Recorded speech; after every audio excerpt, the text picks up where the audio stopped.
ಬ್ಯಾಟರಾಯನಪುರ ತಾಲೂಕು ಪಂಚಾಯಿತಿ ಮಾಜಿ ಸದಸ್ಯರು ಬೆಟ್ಟಹಲಸೂರು ಗ್ರಾಮದ ಹಿರಿಯ ಮುಖಂಡರಾದ ಸನ್ಮಾನ್ಯ ಶ್ರೀ ಬಿ ನಾಗರಾಜ್ ಬಾಬುರವರು ಗ್ರಾಮದ ಮುಖಂಡರ ಸಹಯೋಗದೊಂದಿಗೆ ಗ್ರಾಮದ ಸರ್ಕಾರಿ ಪ್ರಾಥಮಿಕ ಶಾಲೆಗೆ ಸೇರಿದ ಜಾಗದಲ್ಲಿ ಸಸಿ ನೆಡುವ ಮೂಲಕ ತಮ್ಮ ಜನ್ಮ ದಿನಾಚರಣೆಯನ್ನು ಪರಿಸರ ಸ್ನೇಹಿಯಾಗಿ ವಿಶೇಷ ರೀತಿಯಲ್ಲಿ ಆಚರಿಸಿಕೊಂಡರು.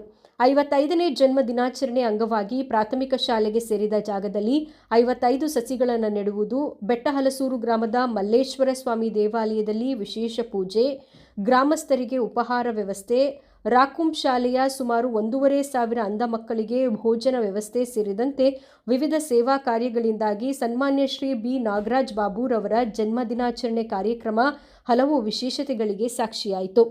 ಜನ್ಮದಿನಾಚರಣೆಯ ಈ ಕಾರ್ಯಕ್ರಮದಲ್ಲಿ ಬೆಟ್ಟಹಲಸೂರು ಗ್ರಾಮ ಪಂಚಾಯಿತಿ ಅಧ್ಯಕ್ಷರು ಬಿ ನಾಗರಾಜ್ ಬಾಬುರವರ ಧರ್ಮಪತ್ನಿ ಶ್ರೀಮತಿ ಹೇಮಾವತಿ ನಾಗರಾಜ್ ಬಾಬುರವರು, ಉಪಾಧ್ಯಕ್ಷ ಸನ್ಮಾನ್ಯ ಬಿಆರ್ ಪ್ರವೀಣ್ ರವರು, ಗ್ರಾಮ ಪಂಚಾಯಿತಿ ಮಾಜಿ ಅಧ್ಯಕ್ಷ ಸನ್ಮಾನ್ಯ ಬಿಎಸ್ ಅನಿಲ್ ಕುಮಾರ್ ರವರು, ಬಿಜೆಪಿ ಮುಖಂಡ ಶ್ರೀ ಟಿಪಿ ಪ್ರಕಾಶ್, ರೈತ ಸಂಘ ಮತ್ತು ಹಸಿರು ಸೇನೆಯ ರಾಜ್ಯ ಕಾರ್ಯದರ್ಶಿ ಬೆಟ್ಟಹಲಸೂರು ಶ್ರೀ ನಂಜುಂಡಪ್ಪ ರವರು, ಶ್ರೀನಿವಾಸ ಮೂರ್ತಿ, ಬಿಕೆ ರವೀಂದ್ರನಾಥ ಗೌಡ ಸೇರಿದಂತೆ ಬೆಟ್ಟಹಲಸೂರು ಗ್ರಾಮದ ಹಲವು ಮುಖಂಡರು, ಸನ್ಮಾನ್ಯ ಬಿ ನಾಗರಾಜ್ ಬಾಬುರವರ ಸ್ನೇಹಿತರು, ಹಿತೈಷಿಗಳು, ಬಂಧು ಬಾಂಧವರು ಆಗಮಿಸಿ ಹುಟ್ಟುಹಬ್ಬವನ್ನು ಆಚರಿಸಿದರು. ನಮ್ಮ ಹಸಿರೇ ಉಸಿರು ಈಗ ಸುಮಾರು ಸಾವಿರಾರು ಗಿಡಗಳನ್ನ ಈ ಸುತ್ತಮುತ್ತ ಎಲ್ಲೆಲ್ಲಿ ಸರ್ಕಾರಿ ಜಾಗಗಳಿದ್ದಾವೋ ಅವ್ರ ಜೊತೆಗೆ ನಾವು ಪ್ರತಿ ಕಾರ್ಯಕ್ರಮಕ್ಕೆ ಕರೆದವು ಯಾವುದೇ ನಮ್ಮ ಕೆಲಸ ಇದ್ರೂ ಅದನ್ನು ಬದಿಗಿಟ್ಟು ಆ ಗಿಡವನ್ನು ನೆಡೋಂಥ ಕಾರ್ಯಕ್ರಮ ಇದ್ದು ಅಂದರೆ ನಾವು ಜೊತೆಗೆ ಹೋಗ್ತೀವಿ.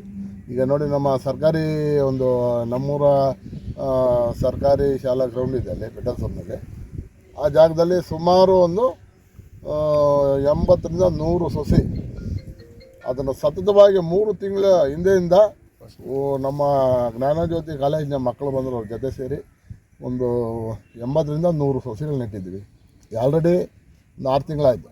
ಈಗೆಲ್ಲ ಒಳ್ಳೆ ಹೊಸ ಬೇರು ಬಿಟ್ಟು ಹೊಸ ಚಿಗುರು ತಂದು ಅದು ನೋಡೋಕ್ಕೆ ಒಂದು ಹಬ್ಬ.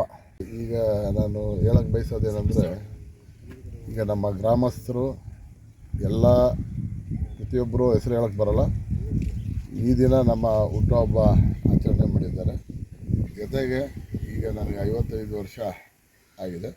ಹಾಗಾಗಿ ನಮ್ಮ ತಂದೆ ತಾಯಿ ಸ್ಮರಣಾರ್ಥವಾಗಿ ನಾವಿಲ್ಲಿ ಸರ್ಕಾರಿ ನಮ್ಮ ಗೌರ್ಮೆಂಟ್ ಸ್ಕೂಲ್ನ ಜಾಗದಲ್ಲಿ ಒಂದು 55 ಸಸಿಗಳನ್ನು ನೆಡುವ ಮೂಲಕ ನಮ್ಮ ಒಂದು ಹುಟ್ಟುಹಬ್ಬ ಆಚರಣೆ ಮಾಡ್ಕೊತಾ ಇದ್ದೀವಿ ಸರ್. ಯಾಕಂದರೆ ಪರಿಸರ ಇಲ್ಲ ಅಂದರೆ ನಾವಿಲ್ಲ ಸರ್. ಈಗ ಬೇಸಿಗೆಯಲ್ಲಿ ನೋಡಿ, ಎಷ್ಟೇ ತಾಪಮಾನ ಇದ್ರೂ ಒಂದು ಮರ ಬೆಳೆದಿತ್ತಂದರೆ ಆ ಮರದ ಕೆಳಗಡೆ ನೀವು ಅರ್ಧ ಗಂಟೆ ಕುತ್ಕೊಂಡ್ಬಿಟ್ರೆ ಎಷ್ಟು ದಣಿವೆ ಆಗಿದ್ರೂ ನಮಗೆ ಆರಾಮಾಗುತ್ತೆ. ಗಾಳಿ ನಮಗೆ ಬರೀ ಬಿಸಿಲಾಗ್ಬಿಟ್ರೆ ಕಷ್ಟ ಆಗುತ್ತೆ. ಎಷ್ಟೋ ಜನ ನಮ್ಮ ಕೊರೋನಾ ಬಂದಿದ್ದಂಥ ಕಾಲದಲ್ಲಿ ಮರ ಗಿಡಗಳೆಲ್ಲ ನಾಶ ಮಾಡಿ ಬೆಂಗಳೂರಿನಲ್ಲಿ ಉಸಿರಾಡೋಕ್ಕೆ ಗಾಳಿನೂ ಇಲ್ದಿರ ಎಷ್ಟೋ ಸಾರಿ ಹಾಸ್ಪಿಟ್ಲ್ಗಳಲ್ಲಿ ಆಕ್ಸಿಜನ್ ಇಲ್ದಿರ ಎಷ್ಟೋ ಜನ ಸತ್ತರು. ಹಾಗಾಗಿ ನಾವು ಮರ ಗಿಡಗಳನ್ನ ಬೆಳೆಸಿದ್ರೆ ನಮ್ಮ ದೇಶ ತಂಪಾಗಿರ್ತದೆ, ನಮ್ಮ ರಾಜ್ಯ ತಂಪಾಗಿರ್ತದೆ, ನಮ್ಮ ಊರು ತಂಪಾಗಿರ್ತದೆ. ಹಾಗಾಗಿ ನಾವು ಮುಂದಿನ ಪೀಳಿಗೆಗೆ ನಾವೇನು ಕೊಡೋಕ್ಕೆ ಬರೋಲ್ಲ ಸರ್. ನಮ್ಗೆ ಎಷ್ಟೇ ಆಸ್ತಿ ಮಾಡಿ ಅವ್ರು ಬುದ್ಧಿವಂತರಾದರೆ ಮಾಡ್ಕೊಬೋದು, ಇಲ್ಲಾಂದರೆ ಖಾಲಿ ಮಾಡ್ಬೋದು. ಅದೇ ಗಿಡ ಮರ ಬೆಳೆಸಿ ಯಾರೂ ನಾಶ ಮಾಡಲ್ಲ. ಆ ಗಿಡ ಮರನ ನೂರಾರು ಪಕ್ಷಿ ಪ್ರಾಣಿಗಳು ಅದರಲ್ಲಿ ಜೀವನ ಮಾಡ್ತವೆ. ಪಕ್ಷಿ ಪ್ರಾಣಿಗಳ ಸಂತತಿ ಜಾಸ್ತಿ ಆಗ್ತದೆ, ದನ ಕರುಗಳಿಗೆ ಮೇವು ಸಿಗ್ತದೆ. ಹಾಗಾಗಿ ಎಲ್ಲರಿಗೂ ಅನುಕೂಲ ಆಗಲಿ ಅಂತ ಈ ನಮ್ಮ ಸರ್ಕಾರಿ ಶಾಲೆ ಭಾಗದಲ್ಲಿ ನಾವು ಗಿಡಗಳನ್ನು ನೆಡ್ತಾ ಈ ನಮ್ಮ ಹುಟ್ಟುಹಬ್ಬ ಆಚರಣೆ ಮಾಡ್ತಾಯಿದ್ವಿ. ಸಮಾಜಕ್ಕೆ ಅಂತ ಅನ್ನೋದಕ್ಕಿಂತ ನಮ್ಮ ಯುವ ಪೀಳಿಗೆಗೆ ಹೇಳಬೇಕು ಅಂತ ಇಷ್ಟಪಡ್ತೀನಿ ನಾನು. ಇವಾಗಿನ ಮಕ್ಕಳಿಗೆ ಬರೀ ಅವ್ರದ್ದು ಏನಂತೀರ ಮೊಬೈಲ್ ಆಗ್ಬೋದು, ಮತ್ತು ಈ ಹೊರಗಡೆ ಪ್ರಪಂಚ ಅಂತಂದರೆ ವೀಕೆಂಡ್ ಅನ್ನೋದು ಅಷ್ಟೇ ಅವ್ರಿಗೆ ಜ್ಞಾಪಕ ಇದೆ. ಇನ್ನೇನು ಅವ್ರಿಗೆ ಇದಾಗ್ತಿಲ್ಲ. ಈಗ ನನ್ನ ಮಗನೇ ಆಗ್ಬೋದು, ನಾವು ಎಷ್ಟೊತ್ತಿದ್ದಕ್ಕೆ ಎಷ್ಟೋ ಮಾಡೋಕ್ಕೆ ನೋಡ್ತೀವಿ, ಬಟ್ ಜನ್ರೇಷನ್ನೇ ಹಂಗೆ ಹೋಗಬೇಕಾದ್ರೆ ನಾವು ಇದು ಮಾಡೋಕ್ಕಾಗ್ತಿಲ್ಲ.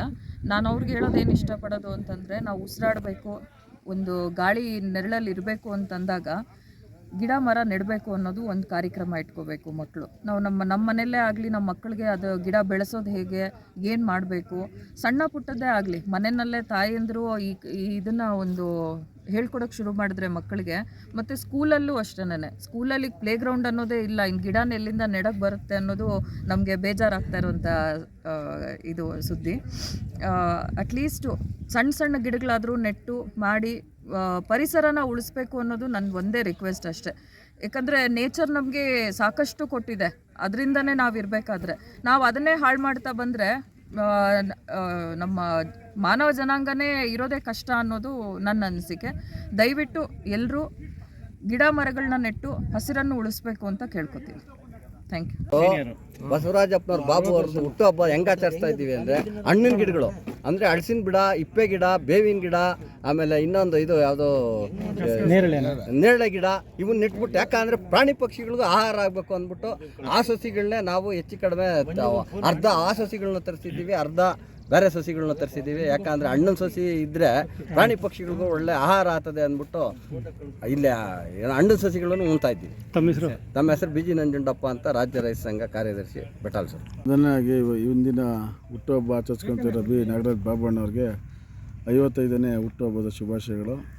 ಅವರ ಹುಟ್ಟುಹಬ್ಬದ ಪ್ರಯುಕ್ತ ಬೆಳಗ್ಗೆ ದೇವಸ್ಥಾನದಲ್ಲಿ ಪೂಜೆ ಇಟ್ಕೊಂಡು ಅದೇ ರೀತಿ ಸರಳವಾಗಿ ಇವತ್ತು ಹಿಂದೆ ಎಲ್ಲರೂ ಈಗಿನ ಮನೆ ಮುಂದೆ ಎಲ್ಲ ಈಗ ನಾವು ಶೋ ಗಿಡ ಅವು ಹಾಕ್ಕೊಂತ ಇದ್ರಿ. ಆದರೆ ಹಿಂದಿನ ಕಾಲದಲ್ಲಿ ಇಪ್ಪನೇರಳೆ, ಹಲಸು, ಮಾವು ಅಂತ ನಾವು ತೋರಿಸ್ತಾ ಇದ್ರಿ ಇವಾಗ ನಮ್ಮ ಹುಡುಗರಿಗೆ.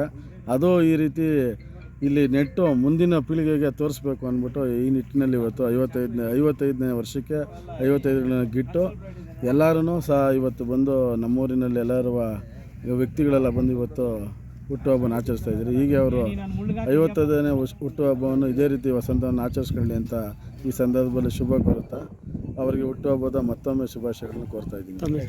ನನ್ನ ಹೆಸರು BS ಅನಿಲ್ ಕುಮಾರ್ ಅಂತ, ಮಾಜಿ ಗ್ರಾಮ ಪಂಚಾಯತ್ ಅಧ್ಯಕ್ಷರು, ಬೆಟ್ಟಲ್ ಸರ್. ನಾವು 106 ಸಸಿ ನೆಡಕ್ಕೆ ನಾವು ಇದು ಮಾಡ್ತಾ ಇದ್ವಿ. ಯಾಕಂದರೆ ಇವರು ತಂದೆ ತಾಯಿ, ಇವ್ರ ತಾತ ಮುತ್ತಾತಂದ್ರೆಲ್ಲ ನಮ್ಮ ಬೆಟಾಲ್ ಸರ್ಗೆ ಸಾಕಷ್ಟು ಕೊಡುಗೆ ಕೊಟ್ಟವ್ರೆ. ಯಾಕಂದರೆ ಹೇಳ್ಬೇಕು, ಅವಾಗ ಅನ್ನ ಇರ್ತಿದ್ದ ಕಾಲದಾಗ ಅನ್ನ ಹಾಕವ್ರೆ.